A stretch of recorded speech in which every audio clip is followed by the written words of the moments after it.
Bonjour à tous, bonsoir. Merci déjà à l'équipe du magasin de nous avoir confié cette mission en début d'année et puis de nous avoir invités aujourd'hui pour vous en parler. Merci à Caroline pour les traductions, sachant qu'on a refait des traductions, donc toutes celles qui sont mauvaises, c'est nous, voilà, tout simplement.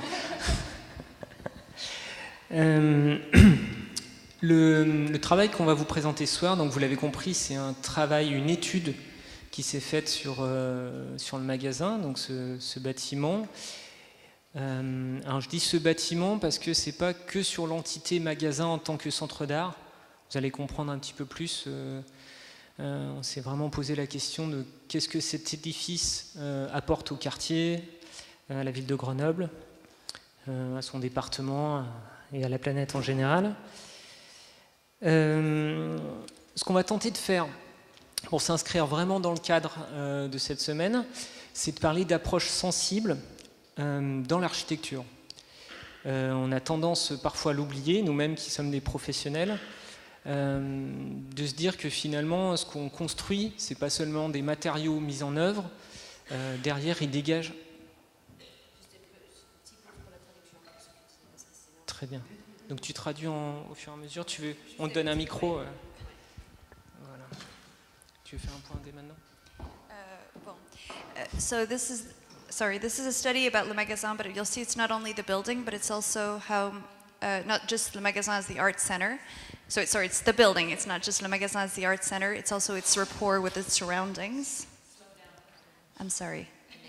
So what does the building bring to the neighborhood? So they're trying to bring together an approach that is a sensible approach? Sensory approach to architecture. Ok. Donc vous avez tous compris, on va parler d'architecture et de sensible. You all understood we're going to talk about the sensory and architecture. Contexte de l'étude, ouais. Alors déjà, le contexte de l'étude. De manière générale, donc le magasin, vous avez tous compris, puisque je crois que vous avez une visite ce matin à propos de l'histoire du magasin. Oui, non, oui. Donc vous connaissez bien le site. Bon, 1900, les débuts. Les années 80, avec le projet de l'architecte Patrick Bouchain. Tout le monde a suivi ça aussi? Ah. Ok. Alors je fais un tout petit focus. À la fin des années 80, l'usine était désaffectée, enfin l'ensemble du site Bouchaillé-Véalais, c'est-à-dire tout le quartier.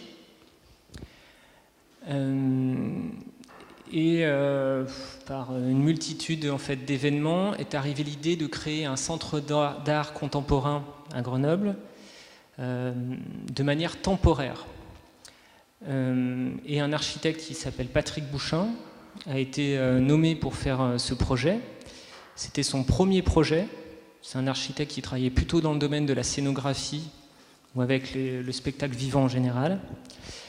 Et il a eu l'idée d'aménager cet édifice de cette manière-là, en permettant d'accueillir le maximum d'espace pour les artistes, donc pour exposer et aussi pour vivre sur le lieu.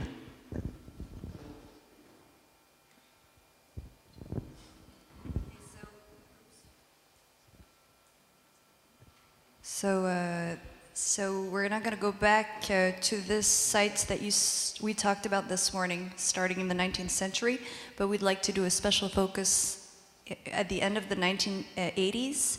So there was nothing left in the neighborhood or the factory.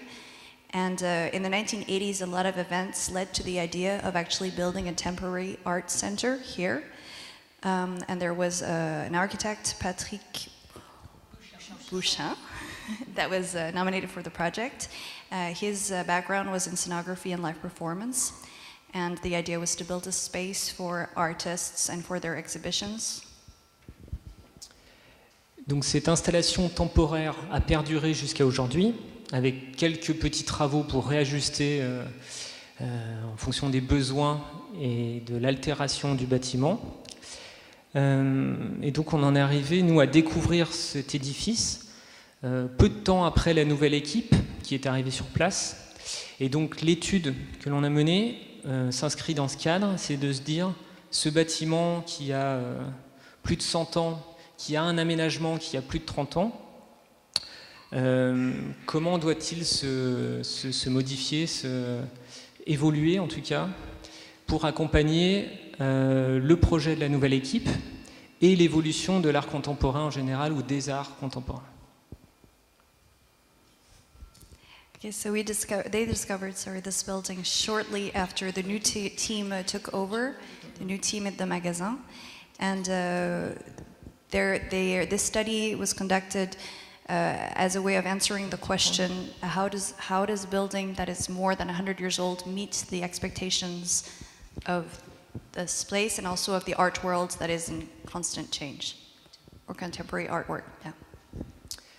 Cette image l'illustre très bien, la manière dont on l'a découvert, la belle et grande verrière que tout le monde aperçoit, et le système de ventilation vu de dessus, avec l'ensemble de problèmes, de points de rouille, de trous, toutes les choses qui font que ce bâtiment ne fonctionne plus comme il devrait fonctionner. So we discovered the glass rooftop and all of the rust and all of the holes that make the building function not exactly the way that it should, and the ventilation system that doesn't work either.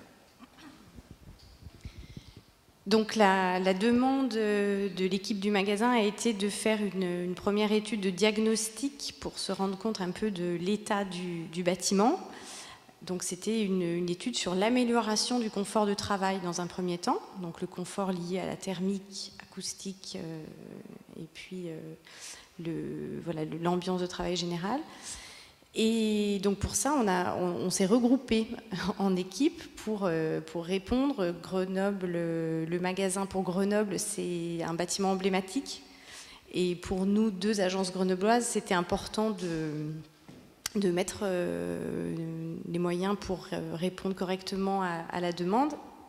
Donc on s'est groupés et on a pu être comme ça plus nombreux pour proposer une méthode de travail in situ, avec plus de temps passé sur le lieu que dans nos bureaux, puisqu'on a une pratique, nous, d'architectes qui n'est pas très classique, puisqu'on a été d'abord formé par la pratique en collectif, c'est-à-dire mener des expérimentations, des expérimentations sur la méthode de travail pour arriver au projet, plus que sur le dessin d'un projet avec un programme sur papier. Donc on est un peu on a eu nos diplômes donc, entre 2005 et 2010, à un moment où se posaient beaucoup les questions d'activation d'espace public et d'intégration de la population au projet.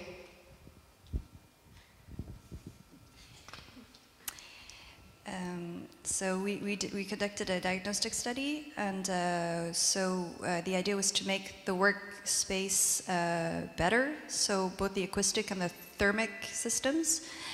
So the idea is we came together as a team, so we're actually 2 Grenoble-based agencies in order to get to adapt what we had to offer to the Magasin. And the idea was to offer an in situ assessment of the building.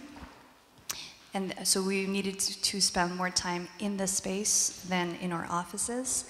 And this came from our backgrounds. We liked to experiment on work methods to get to our final project. And this comes also from the fact that we graduated in 2005 and 2010. It was a time in France when it was important to work on public space and participation of the population in imagining architecture.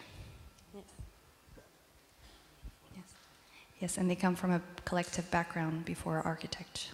Voilà. Et puis c'était aussi un lien avec la méthode entreprise par Patrick Bouchain dans les années 80, qui avait déjà fait les choses de manière peu classique, puisqu'il avait procédé dans son projet d'installation du centre d'art comme un scénographe d'artiste. Et donc il avait vraiment accompagné un projet artistique en mettant des murs autour des œuvres, et non pas finalement en intervenant en tant que concepteur en haut de la pyramide, avec des espaces imposés aux artistes. Donc c'est aussi un positionnement qui nous anime tous les quatre dans nos pratiques quotidiennes. So it's linked to actually the method also that was brought about by Patrick Bouchin. I keep writing it wrong. So it comes from the fact that he's a artist, scenograph, oui? Sonographer. And his idea was that he would build walls between artworks rather than becoming a conceptor and imposing space for the artwork. Donc notre méthode de travail c'est basé sur l'étude de l'édifice et l'étude des usages en parallèle pour arriver à une adéquation des deux qui constitue la base du projet.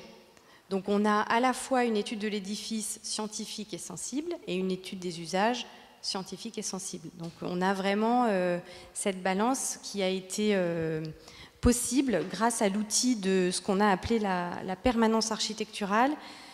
Là aussi, ce sont des mots qui signifient une méthode de travail qui a aussi été mise en œuvre par Patrick Bouchin et ses disciples, on va dire.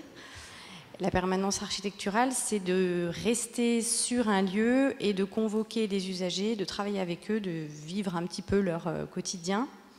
Donc on a proposé des cycles de présence pour établir le diagnostic. So we decided to do two types of studies. So there's a study of the building and there's a study of the use. For both of those studies, we used sensory and scientific methods. This idea was built around the concept of permanence architecturale, which is in situ architectural assessment, and it signifies a work method that was imagined by Bouchin. And basically it is to live in the space that we're going to assess and to live with the people and to live what they live every day.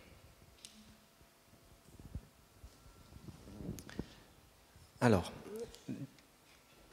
donc le diagnostic de l'édifice. Donc dans le cadre d'une étude, là c'est un petit peu particulier, on a fait un diagnostic, on pourrait dire concerté. Donc ça vient directement en fait de la composition de notre équipe. Donc comme on l'expliquait préalablement, des architectes, un thermicien. On peut avoir l'habitude de travailler ensemble, mais rarement de cette manière-là, c'est-à-dire sous forme de permanence, complètement ensemble sur place.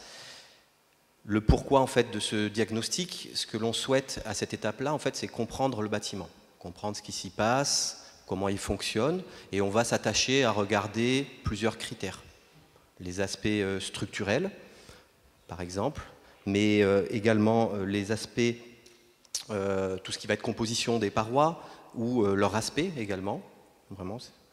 Les questions d'aménagement, donc comment sont construits les lieux, les systèmes, comment est-ce qu'on vient, donc tout ce qui est système thermique, on va dire ventilation, chauffage et climatisation, comment fonctionne le bâtiment pour le rendre propre à son usage, et puis là, toute la question de confort.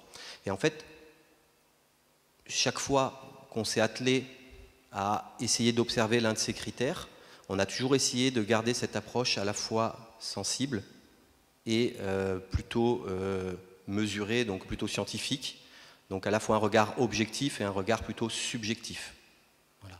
Et donc on a développé des outils différents pour ces deux approches.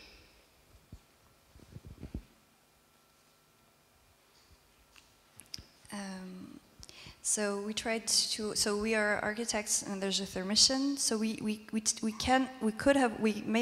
have worked together, but we had never worked like this in this kind of context together. So we tried to study the the structural aspects of the building, but also the formal aspects, such as how the walls were built, how the building works. Does it link to its use? Yes, the thermal systems, and also the question of comfort.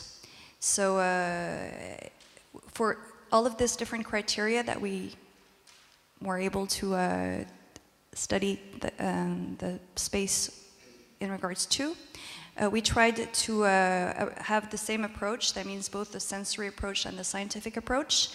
And this enabled us to be both objective and subjective, and to find the different tools for both approaches. Okay, and there is the question of measurements, also adapted measurements for the scientific approach. Donc justement, une des difficultés pour bien comprendre le bâtiment d'un point de vue thermique, c'était notamment d'avoir des outils qui nous permettent de savoir ce qui se passe tout au long, c'est-à-dire de pouvoir mesurer plus ou moins à demeure sur des périodes assez longues le comportement du bâtiment à travers différentes données. Là, on parle directement de confort, donc par exemple des températures, de la luminosité, du niveau d'humidité. Voilà. Et de la même manière, le fait de pouvoir prendre ces mesures d'un point de vue scientifique, c'est aussi pouvoir les comparer avec ce que les gens ressentent, c'est-à-dire ce que les usagers vont nous donner comme données ressenties, et donc de pouvoir voir si c'est corrélé ou non. Okay, so for example, in our approach of the thermal approach, we tried to find a way of measuring that would correspond to the length of time we stayed in the building. So in order to understand, for example, the notion of comfort, we tried to work on tools that enabled us to scientifically measure temperature, light, and humidity. And this enabled us to compare that with what the people actually felt. Sur la diapo d'avant. À l'écran, vous voyez là en fait un kit de mesures qu'on a développé spécifiquement pour ce projet, qui nous a permis de prendre en temps réel des mesures dans différentes zones du bâtiment pour pouvoir les comparer aux données météo, notamment de l'extérieur. Mais on a également pris des données de qualité de l'air, etc. Voilà. Les outils de mesure, c'était également une caméra thermique, donc on a effectué une thermographie complète du bâtiment, donc pour voir quels sont ses points forts, ses faiblesses, éventuellement déceler des choses qu'on ne peut pas voir à l'œil nu, voilà, des parois dégradées, des systèmes en mauvais état. Okay, so they just showed us the system for measurement that they have created just for this project. And this enabled them to have a real-time measurement of different things in the building. So for example, there was a thermic camera that enabled to have a thermography of the entire building. And this enabled them to see things that they couldn't see just with sight.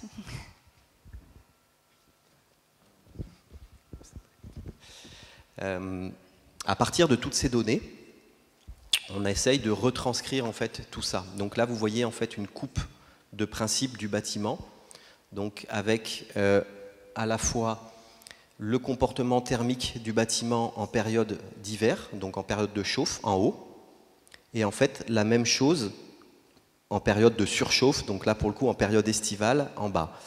Donc c'est à partir en fait de toutes les données mesurées qu'on va pouvoir retraduire le comportement thermique du bâtiment, c'est-à-dire quel est l'impact de l'environnement sur le bâtiment, quel est l'impact des apports internes, c'est-à-dire aussi bien les usagers que les systèmes, et du coup, qu'est-ce que ça génère, où sont les zones d'inconfort, où sont les zones de confort.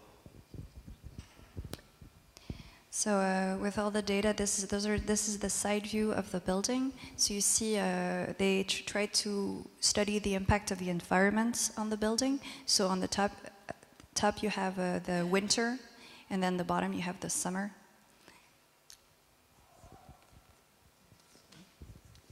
Donc, ce que nous expliquions tout à l'heure, c'est qu'en parallèle des données très scientifiques qu'a expliqué Sébastien, on a mis en place des outils pour venir explorer le bâtiment de manière sensible, donc avec des outils qu'on a créé spécifiquement pour cette étude. Et on a fait ça sous forme, avec les usagers en fait, un accueil de différents publics, donc des scolaires, des visiteurs, des voisins.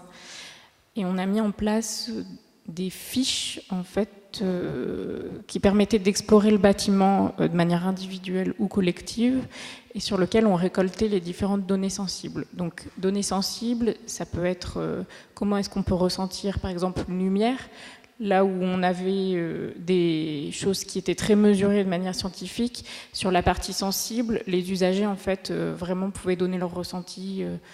Je me sens bien dans cet espace parce qu'il est très éclairé, ou au contraire il y fait froid, je ne veux pas y rester, etc.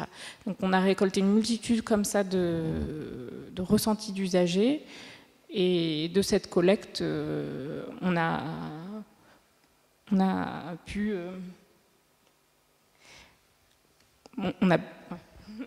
on a pu en ressortir donc, les différentes corrélations qu'on a mis avec tout ce qui était études scientifiques du bâtiment.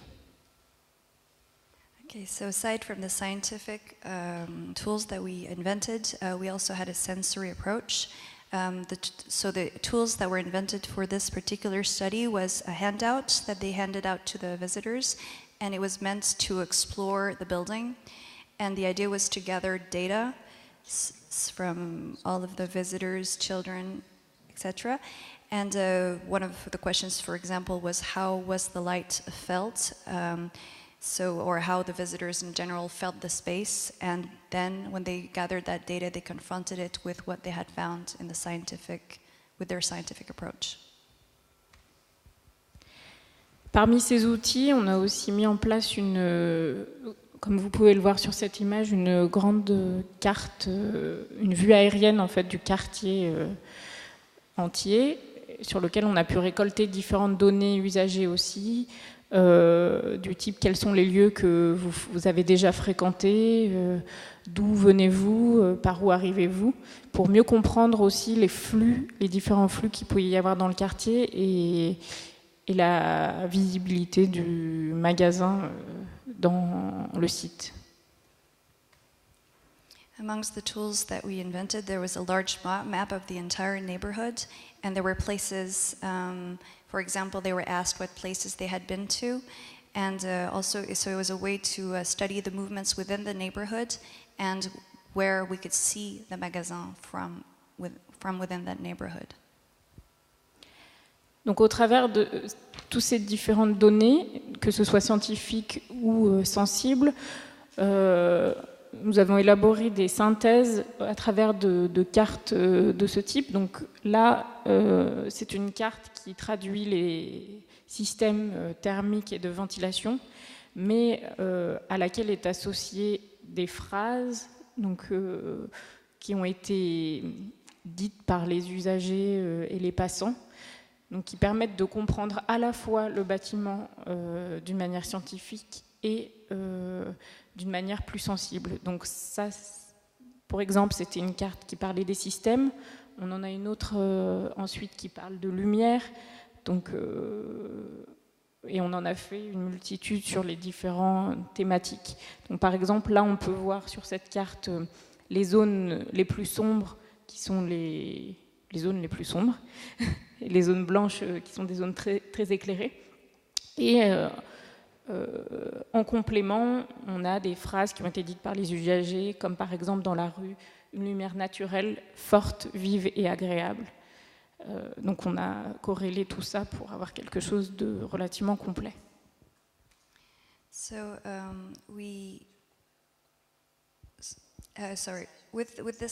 with this data, we synthesize the data. So we synthesize all of this data with these kind of maps. So here, the first one on the first slide was a thermic systems and ventilation system. So the idea was that they linked their scientific data with sentences that were uttered by the passersby that you see in the quotation marks. So that was the slide before, and the slide here is the darker and the lighter zones where you have notion of light, I think, where they're crossing the data again with the quotations from the passerbys, what they said about the light. Donc vous l'avez compris, au travers de ce diagnostic de l'édifice, on a compris comment était l'édifice, ça c'est une chose. On comprend comment il fonctionne, hein, on l'a vu de manière technique, et puis on comprend aussi ce qui fait sa particularité. Ce qui fait que finalement, des personnes vont être plus séduites par tel espace parce qu'il a telle particularité. Au contraire, tel espace va les effrayer ou va pas les intéresser, il ne va pas y trouver un intérêt. Ça c'est une chose. Après, la question, elle va être de se dire comment on va habiter ce lieu. Et est-ce que ce lieu, tel qu'il est constitué physiquement, il peut accueillir les usages qu'on prévoit d'y faire. Ou en tout cas déjà les usages qui s'y font actuellement, qui sont les usages de ce centre d'art et des évolutions qu'il imagine. C'est-à-dire que le centre d'art, avec sa nouvelle équipe, va forcément évoluer et proposer d'autres façons d'habiter le lieu. Et c'est ça qu'on va questionner au travers de ce qu'on appelle le diagnostic usage.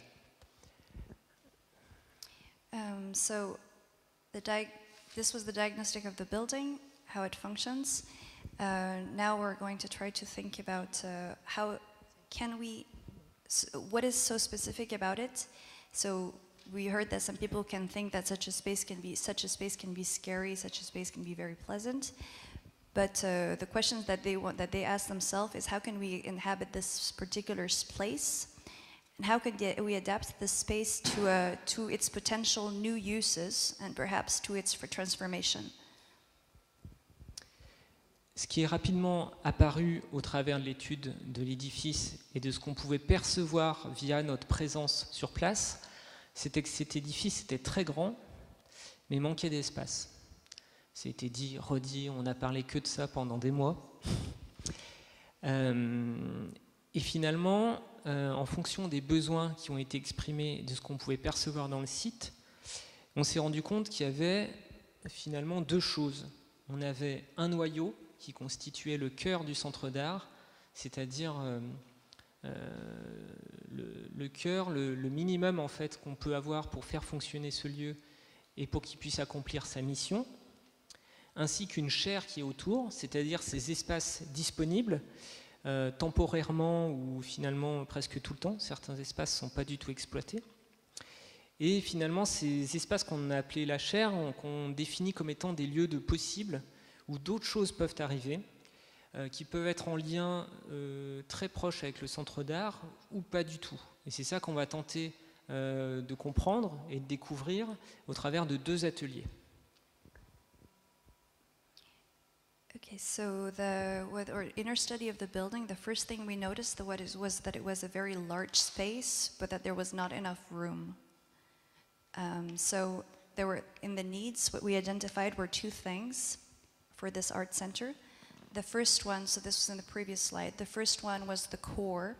So the core of an art center, meaning what spaces are needed, what things cannot be done without. And then the other elements, la chair, so they call it the flesh, but I'm translating it as the other elements, which is the free space or the space for possible things to happen, for possibility, where new things can happen. Alors, le premier atelier, il concerne le noyau. C'est un atelier qu'on a mené avec l'équipe du CNAC, l'ensemble en fait de l'équipe. Et une fois de plus, on a recréé à nouveau des nouveaux outils. Très simple, vous voyez, on fait du découpage, on fait du collage, on fait du coloriage. Mais tout ça pour finalement questionner le fonctionnement d'un centre d'art, les espaces nécessaires pour que le lieu puisse fonctionner, le dimensionnement de ces lieux, hein, finalement, comment est-ce qu'on expose des œuvres d'art, comment est-ce qu'on les réceptionne, mais aussi des questions de lien.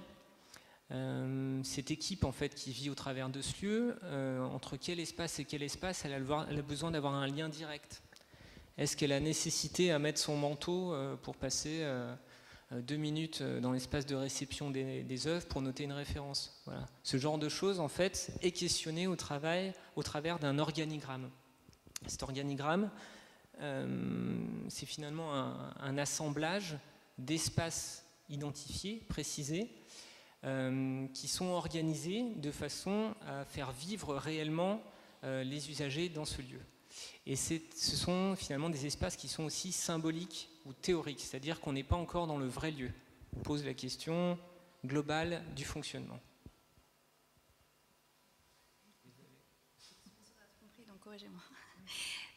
Okay, so they did 2 workshops. So this is the first workshop where they worked on the core. So you see there's a lot of like cutting and sticking and this kind of things, and coloring.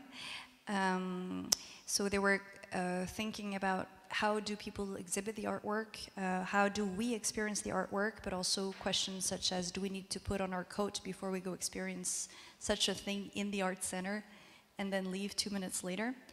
And this they organized, so they tried to build a system of assembling organized spaces and to think about how the space functions.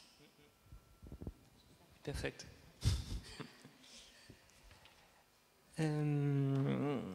Donc au final, voilà, à l'issue du premier atelier, on a sorti plusieurs organigrammes, donc plusieurs fonctionnements possibles de ce lieu.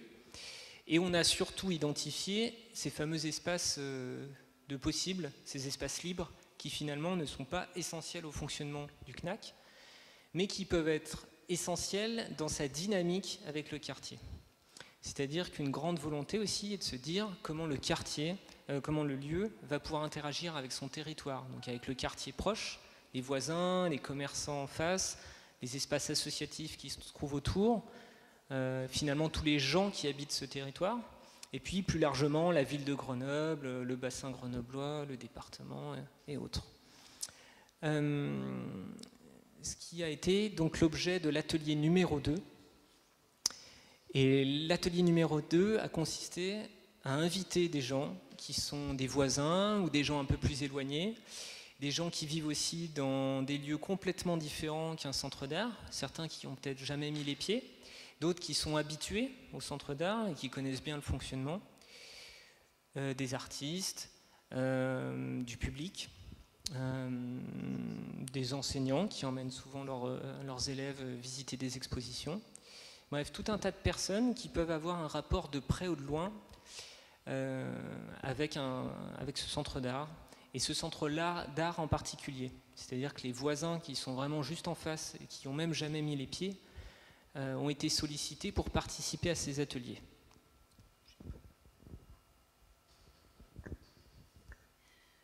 So the idea was also to try to think of the buildings.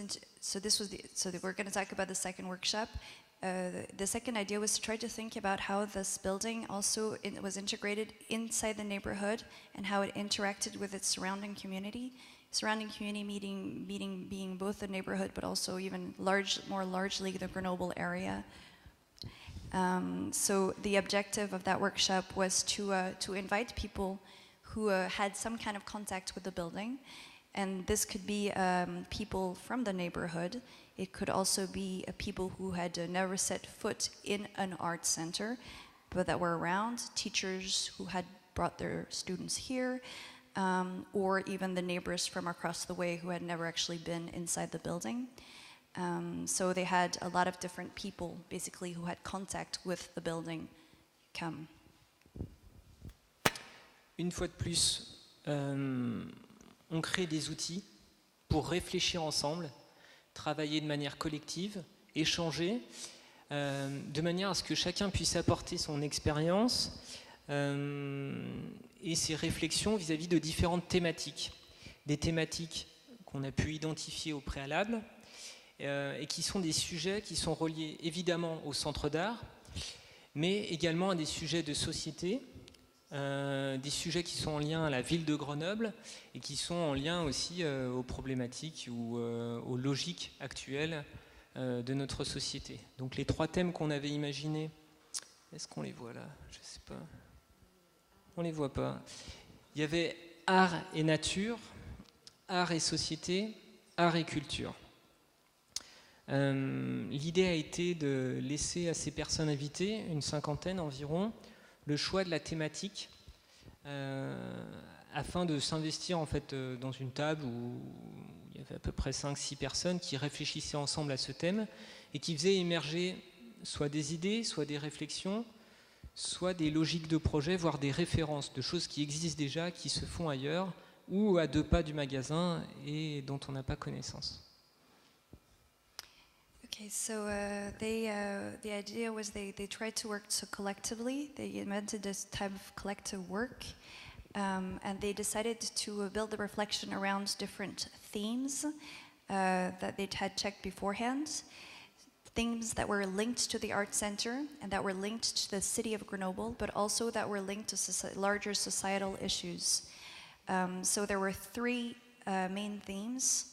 One was art and nature, another was art and society, and the last one was art and culture. So they decided to leave the people with the choice of the theme that they would want to work on, and they were invited to join a table where they were invited again to contribute to an idea, a project, or even a reference of something that had already happened elsewhere that could contribute to the collective work.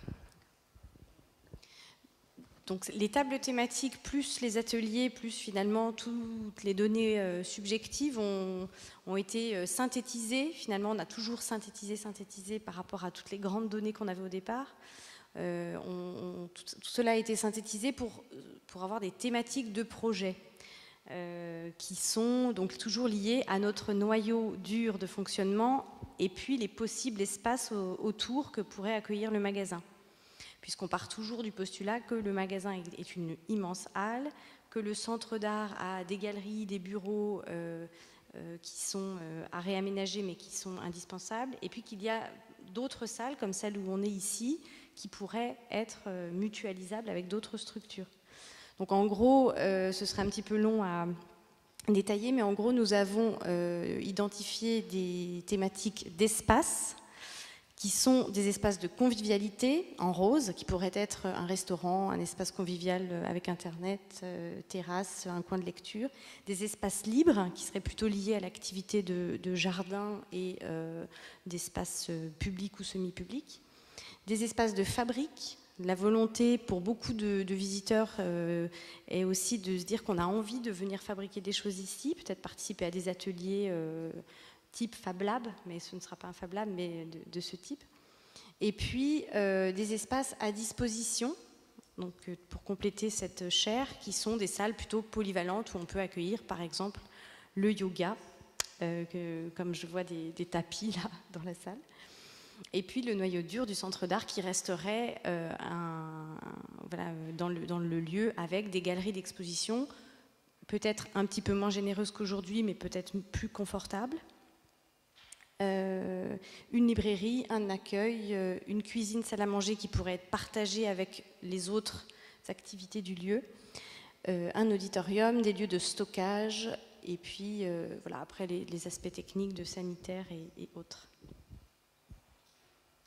So with the thematic tables and the workshops, we synthesized, like we did every time, to come up with the main themes for our project. So we still worked within the framework that we had set ourselves, meaning that there was still a core element to the Arts Center, or some core elements to the Arts Center, and some surrounding elements, some other elements. Our working hypothesis was that this space was a hall with gallery offices, and other rooms.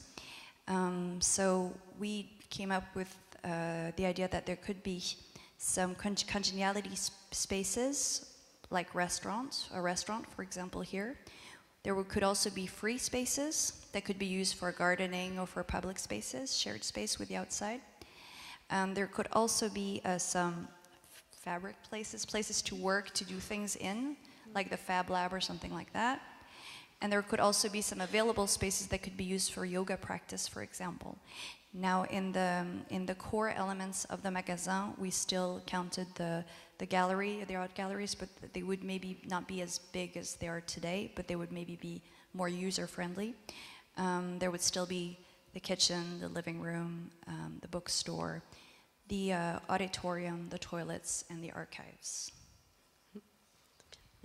En référence ont été cités de nombreux tiers-lieux en France ou de nombreux lieux qui aujourd'hui regroupent plusieurs activités au sein d'un même bâtiment.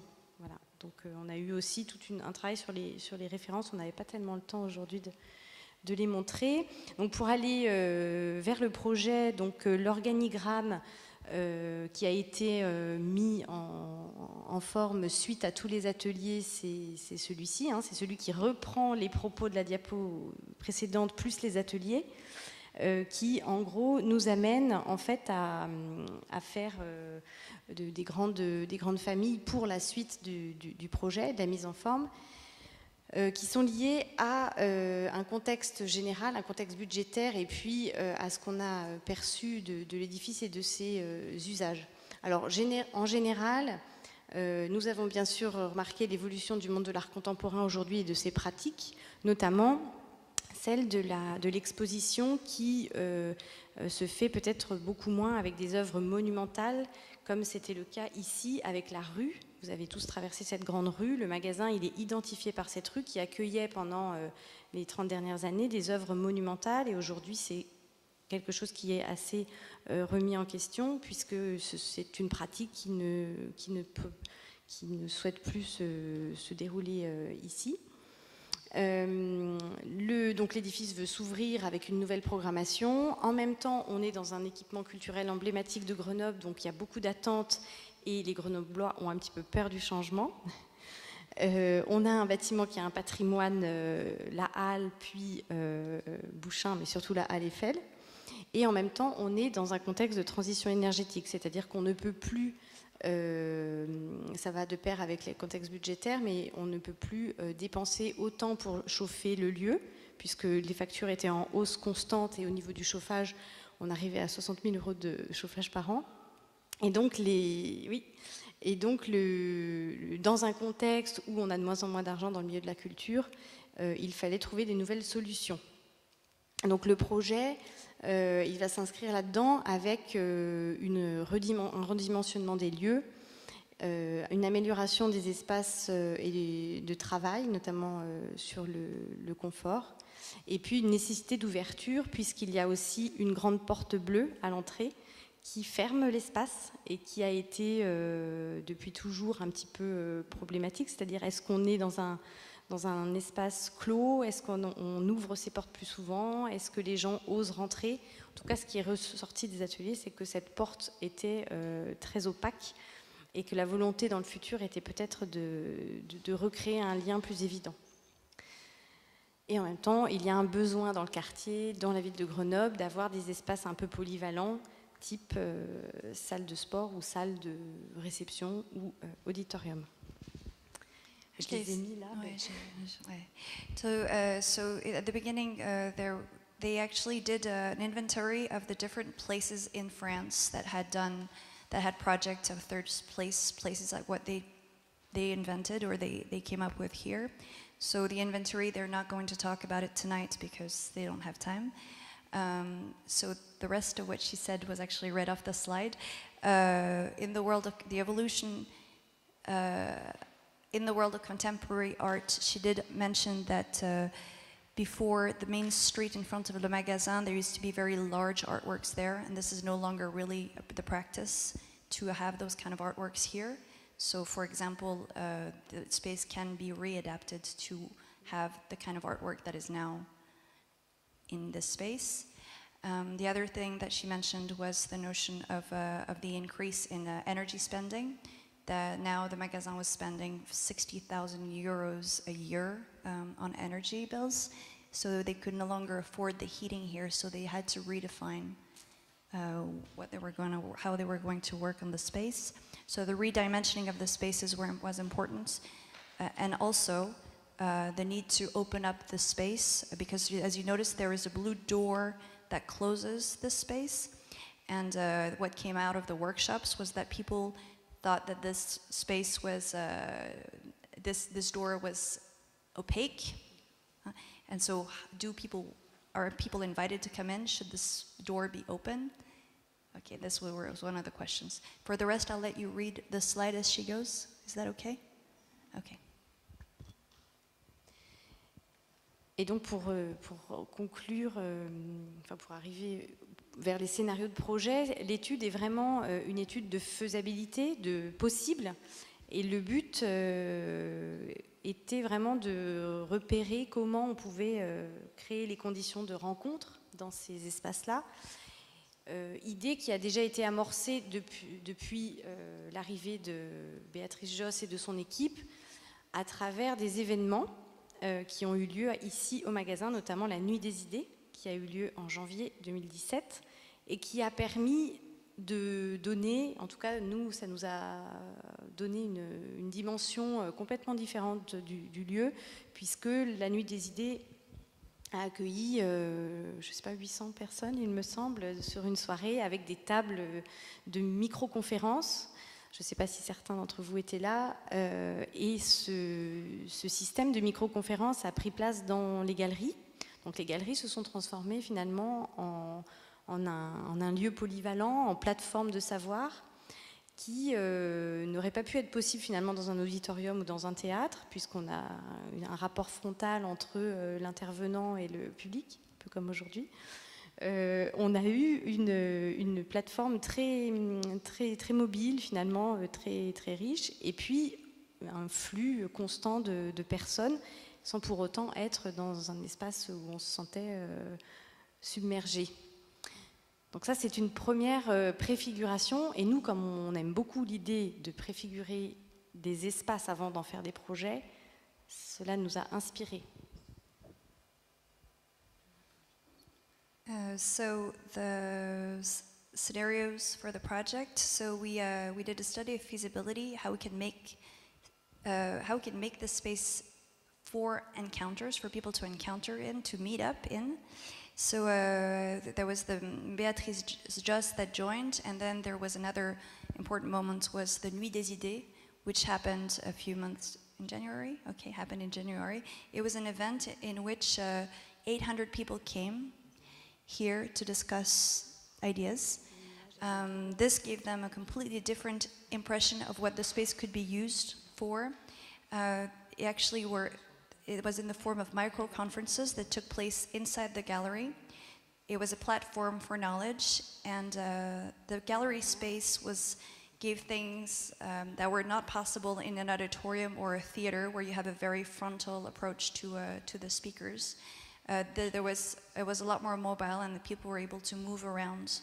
So it gave them a first prefiguration of the space. Et pour finalement toutes les permanences architecturales, on a mis en place aussi des espaces qui sont des constructions éphémères qui nous ont coûté 0 €, puisque c'était issu de récupération de dispositifs, soit qu'on avait testé à l'école d'archi, soit qu'on avait emprunté, récupéré.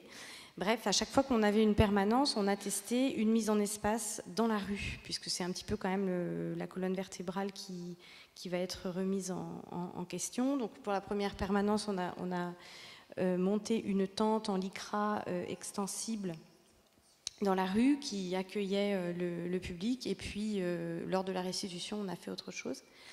Et pour donc arriver sur les scénarios de projet, on s'est basé sur donc le programme, les organigrammes, les choses qui pouvaient se faire ensemble, les espaces à mutualiser, les espaces à consolider, et puis des surfaces. Et on est arrivé à proposer 3 grandes idées, des concepts qui sont volontairement pas encore dessinés. Enfin, on les a dessinés, mais on les a dessinés de manière schématique.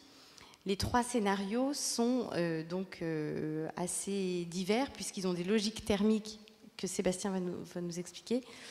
Donc les 3 scénarios ont pour titre Plein Sud. Donc c'est un scénario qui fonctionne avec le soleil, en fait, l'apport solaire comme étant le principe de base du projet d'architecture. Donc on réoriente toutes les activités vers le sud.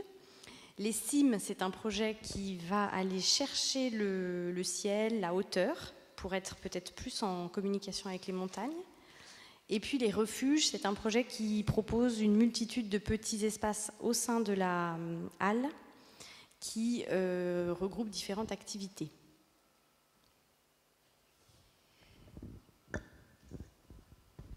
So for each one of the times that we did the in situ architectural assessment, we had actually put together different types of spaces in what they called the street. So when they mentioned the street, it is in fact that space where we had coffee this morning. It is called the street, where you have the glass roof. So they invented and they set up different types of spaces with materials that they had borrowed from different places. It didn't cost them any money. And it was in partnership with the architecture school. So they tested this new space each time. In the end, they came up with 3 projects, 3 suggestions, 3 concepts, 3 scenarios. The first one on the left is called South Side, on the south side, Plein Sud. So this has to do with the direction in which the building will be facing. Les cimes is this idea of verticality, going for the ceiling, for them, yeah, also reference to the mountains. Et les refuges is something that where there's a multiplicity of different spaces inside the hall. So refuge is, yeah, okay. That. Voilà. Shelter with shelters. Ouais. Alors pour chacun de ces 3 scénarios, en fait, comme vous le voyez précédemment, on a établi d'abord des curseurs en termes d'espace, c'est-à-dire de répartition de surface, où est-ce qu'on met des priorités par rapport aux usages. De la même manière, en fait, d'un point de vue thermique, en adéquation avec ça, en adéquation également avec les données sensibles recueillies, on va établir des stratégies. Du coup, ces stratégies, on les établit en fait à partir de différents critères, c'est-à-dire que à la fois sur les énergies, on va essayer de se concentrer soit plutôt, donc vous avez des étoiles en fait, hein. Il y en a qui sont calquées sur l'énergie et d'autres qui sont calquées sur l'enveloppe. Donc celle du haut c'est sur l'énergie, donc on va voir si on va essayer d'aller chercher davantage les énergies renouvelables ou davantage par exemple de la géothermie, ou arriver à profiter en fait des courants aériens pour pouvoir travailler sur des systèmes de ventilation naturelle. Alors que dans un deuxième temps, on va s'attacher à établir une stratégie sur l'enveloppe. Est-ce qu'on vient plutôt chercher la compacité, c'est-à-dire avoir un bâtiment avec une taille plutôt réduite, le moins de surface déperditive possible, ou est-ce qu'au contraire on vient chercher maximiser l'orientation, c'est-à-dire on vient s'ouvrir complètement au sud par exemple pour chercher un maximum d'apport solaire? Est-ce que l'on vient au contraire travailler sur plein de petites unités? Voilà. Donc sur chacun des scénarios, on a essayé d'établir des cibles et c'est ce qui donne en fait ces profils un petit peu différents. Bien entendu, c'est fait en corrélation avec ce que vous avez vu précédemment, c'est-à-dire en fonction de où est-ce qu'on met la priorité. Si on va mettre la priorité davantage sur des espaces d'exposition ou sur des espaces de bureaux, on ne va pas avoir la même stratégie. Okay. All right. So the priority was in terms of usage. We used all of the data that we had found, that we were talking about here, to establish strategies. So basing ourselves on energy, for example, we wondered whether we should focus more on the geothermic or maybe just the alternative energies, or even just how the air goes through the building. For the strategies on the structure of the building itself, we worked on things like orientation. So for example, the south side, looking for the sun, for example. The idea of maybe shrinking the spaces. And also we needed to adapt our strategy to the kind of spaces. So for example, the exhibition play space or another types of space meant we had to adapt the strategy.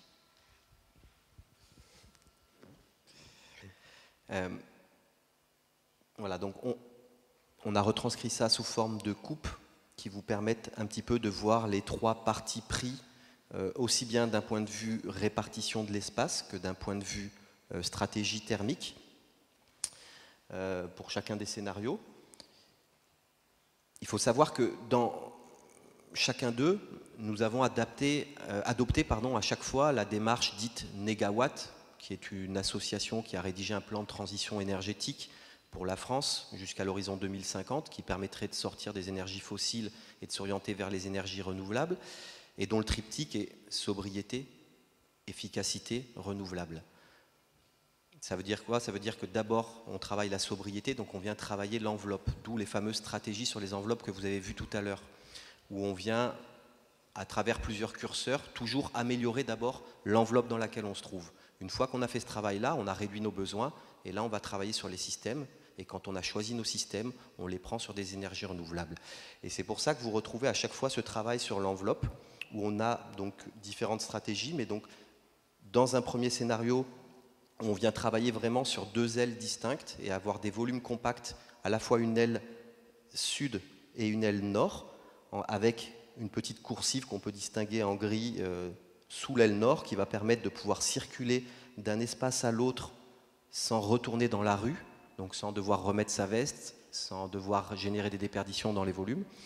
Dans le deuxième scénario, vous avez vu que là, on a vraiment maximisé la compacité du bâtiment, puisque là, on est venu travailler sur un grand bloc tout en verticalité.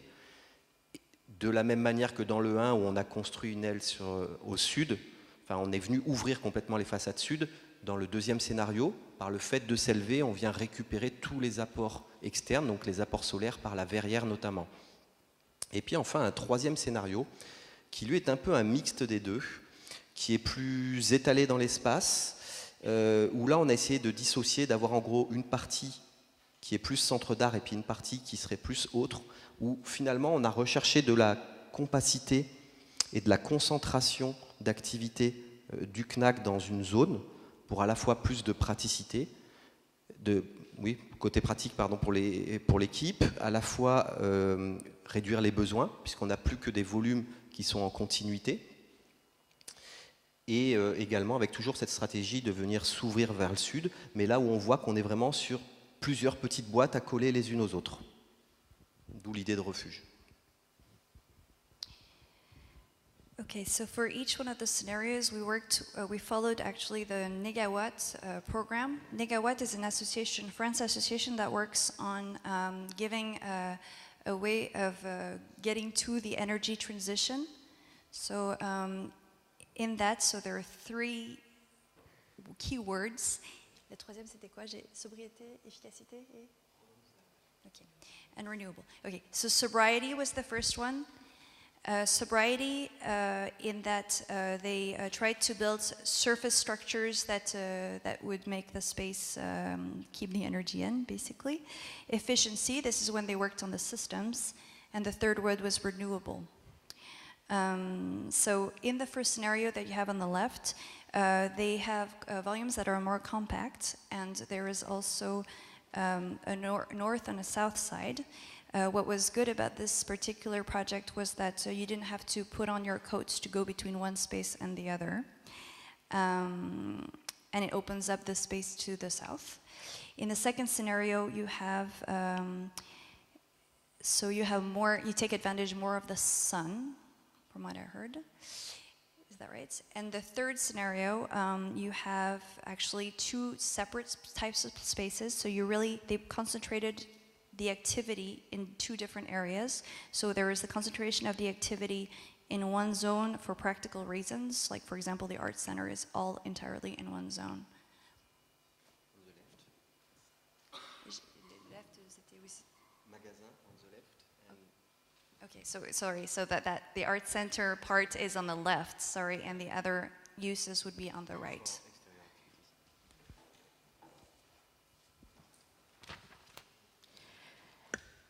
Dans toute cette logique et tout ce processus, donc on a restitué aussi cette étude en invitant les usagers, les différents publics à venir la découvrir. Donc on a effectivement rendu une analyse complète, un dossier, et fait de l'affichage concernant les 3 scénarios, les 3 propositions qui étaient ressorties. Mais surtout, toujours dans la logique de préfigurer de nouveaux espaces, on a créé une installation à l'intérieur du magasin qui, justement, donnait à voir un investissement de la rue en tant qu'espace public. Donc, pour ce faire, on avait installé une structure de café éphémère que nous avions réalisée en carton pour la journée de restitution. Durant cette journée, les grandes portes bleues de l'entrée étaient ouvertes pour accueillir tout le monde, pour pouvoir discuter également avec tous les publics qui venaient nous voir, pour pouvoir confronter les propositions à leurs éventuelles remarques et suggestions. Et donc toujours dans l'idée de cette démarche participative, on peut dire, et de montrer comment est-ce que ce lieu qui était vide pouvait être habité différemment. So they invited the users and the visitors to come and discover these different scenarios. So they made posters to illustrate what the scenarios were, and they also installed inside the magasin in the street area, as you see on the picture, what the street area would look like if it would become a public space. So here in their scenario here that they kind of recreated for that day, they made out of cardboard a coffee type ephemeral space that could be that people could go and sit at. And during this day where they also presented their projects, they still collected contributions. And this for them was a way for the people to see how an empty space could be inhabited differently. Donc cette restitution a été un réel moment d'échange avec les différents usagers du lieu et nous a permis aussi d'expliquer au mieux cette démarche qui a été, qui a perduré tout au long du processus de l'étude. Donc cette démarche où on impliquait vraiment l'usager à différentes étapes, par différents ateliers. Et il semblait aussi assez logique qu'on puisse réaliser une restitution publique qui s'inscrivait en plus dans un événement qui avait lieu sur le quartier ce jour-là et d'événements aussi qui ont eu lieu au magasin à ce moment-là. Donc c'était tout un mélange qui permettait aussi de faire un croisement de publics différents qui était assez intéressant pour recueillir vraiment des témoignages. Okay, so this was very interesting to have this exchange with the users of the space. This was a good opportunity for them to explain the process and the study that they underwent, and also to really show that they were willing to implicate the users and to bring them into to what they were their work in progress. This public this public rendition of what they did, was a pretty logical end to their project because it was a way for people again to bring people to the project, and it was also coincided with a day where there was an event in the neighborhood, which also helped them bring in a different type of public to the space. Alors, on va conclure rapidement, et puis on va surtout essayer de créer un moment d'échange, parce que je pense que vous avez des questions ou des réflexions, des remarques et tout un tas de choses. Que retenir de ce travail-là ? Nous, des méthodes en fait, de ce type, cette approche en fait, assez singulière pour aborder les projets, on le développe dans d'autres cadres. Des fois sur des temps plus courts et des fois sur des temps encore bien plus longs. L'idée, quelque part, elle vient aussi d'une conviction. C'est-à-dire qu'on est convaincu que l'usager doit prendre sa place dans la production du cadre bâti, dans sa fabrication, dans sa gestion, sa transformation. Ça, c'est une vraie conviction qui nous anime. Et on est convaincu, une fois de plus, que créer de l'architecture, créer de l'urbanité, c'est-à-dire des lieux où l'on vit, hein, pas seulement des matériaux empilés, comme je disais au début, c'est prendre en compte, bien sûr, les données les plus scientifiques possibles, objectives, de comprendre comment fonctionne un lieu, un environnement, comment fonctionnent des matériaux qu'on va assembler ensemble, tout un tas de données très techniques. Et c'est bien évidemment, c'est une notion de sensible, notion pour laquelle vous êtes là aujourd'hui, qu'on aborde vraiment comme une dimension du projet, à part entière dans le projet. Et ce qu'on constate au fur et à mesure qu'on en fait, c'est que prendre en compte cette dimension sensible, finalement, c'est modifier ses méthodes de travail et c'est créer des outils. C'est-à-dire que finalement, à chaque fois, on se dit « Tiens, on va pouvoir replacer cet outil-là qu'on a utilisé une fois ». Et ben non, ça ne marche pas toujours. Et souvent, on se retrouve à fabriquer des nouveaux outils pour travailler encore d'une manière différente, puisque chaque projet est finalement différent. Alors heureusement, des fois, on arrive à réadapter des choses. Et finalement, il y a une certaine expertise qui commence à se créer là-dessus et qui nous permet de comprendre quels outils fonctionnent, quels outils ne fonctionnent pas, comment les faire évoluer. Et puis le point aussi qui nous anime dans ces notions-là, et qui est la dimension sensible qu'on ne peut pas avoir derrière notre ordinateur, c'est d'habiter les lieux. Et plus qu'habiter les lieux, c'est de montrer d'autres modes d'habiter. Ça, c'est une vraie notion. D'où les modes de préfiguration ou de restitution qu'on utilise, qui sont un moment, une expérience, un test temporaire pour montrer qu'on peut faire autrement dans ce lieu, l'habiter autrement et suggérer finalement une façon d'habiter autrement qui est souvent issue des réflexions menées avec les usagers propres au lieu. Ce ne sont pas nos réflexions personnelles. Voilà. Je pense que maintenant, on va ouvrir un moment d'échange après la traduction de la conclusion. Okay, so this type of method they have actually done elsewhere with like lengths of time that were actually either shorter or longer. But it comes from a strong belief that they have that the user must be involved in the thinking of new spaces, new places, building new places. That now to imagine the place we live in is to not only to understand how a place functions, how it works, but also to understand the sensory element or the sensorial elements inside the project. And the more they do it, the more they modify their way of working, and the more they have to create new tools, because they have tools that sometimes they try to reuse but that don't fit the new context. Each project is in fact different. This expertise, however, that they have has now enabled them to understand why the tools work or why the tools need to evolve. They also understand through the experience of being in the buildings that to live in the space and the sensory are essential in the method. So the prefiguration modes, or the time where they actually show the projects to the people, are very important temporary tests for them in their method or in the process. And it's a great way for them to show how you can inhabit a space differently.